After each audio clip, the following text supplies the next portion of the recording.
अक्सर हम सब यही सोचते हैं कि इंटरनेट एक जादुई चीज़ है, एक क्लाउड सा है बादलों में, जहां हमारी सारी तस्वीरें और ईमेल्स महफूज रहती हैं। लेकिन क्या हो अगर ये क्लाउड वाली बात एक बहुत बड़ा धोखा हो?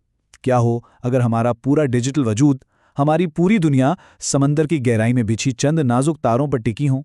आज हम इंटरनेट के उसी छुपे हुए जिस्म से पर्दा उठाएंगे जो असल में हमारी दुनिया को चला रहा है। तो सवाल फिर वही है कि इंटरनेट आखिर रहता कहाँ है? अगर बादलों में नहीं तो फिर कहाँ? जवाब सुनकर शायद आपको यकीन ना आए। इस जमीन के नीचे है, समंदर की तह में।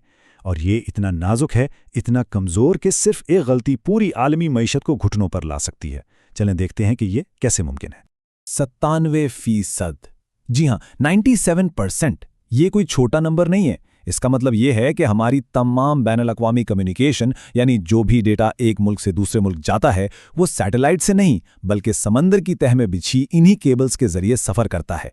हर ईमेल, हर वीडियो कॉल, यहाँ तक कि हर बैंक ट्रांसफ़र, सब कुछ इन केबल से गुजरता है। तो इससे ये बात साफ हो जाती है कि इंटरनेट कोई गैबी ताकत या जादू नहीं है, बल्कि इसका एक असल फिजिकल जिस्म है।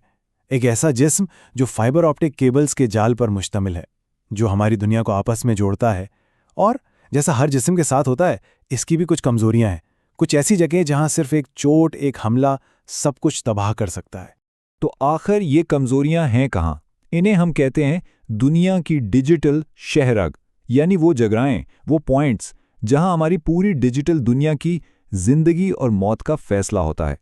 और इस मिसाल से बेहतर इस खतरे को नहीं समझाया जा सकता। मतलब पूरे सिस्टम को तबाह करने के लिए पूरे नेटवर्क पर हमला करने की जरूरत ही नहीं है। बस एक सही जगह ढूंढकर एक नाजुक नस काट दी जाए और पूरा सिस्टम आहिस्ता आहिस्ता खून बहने से खत्म हो सकता है। और ये हैं वो जगहें, आबनाए बाबुल मंदब और आबनाए हरमस। यही हैं दुनिया की डिजिटल शहरगें।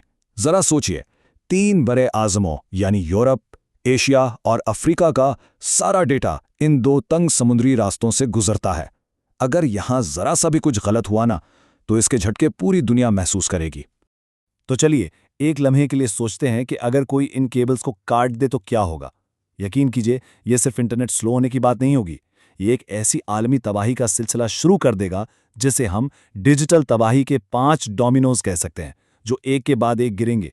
सबसे पहला डोमिनो जो गिरेगा वो होगा इंटरनेट का।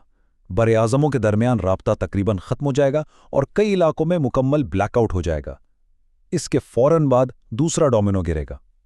पूरा फाइनेंशियल सिस्टम हिलकर रह जाएगा। बैनुल-अक़वामी बैंक ट्रांसफर्स और स्टॉक मार्केट्स रुक जाएंगी और आलमी मईशत को अरबों का नुकसान होगा।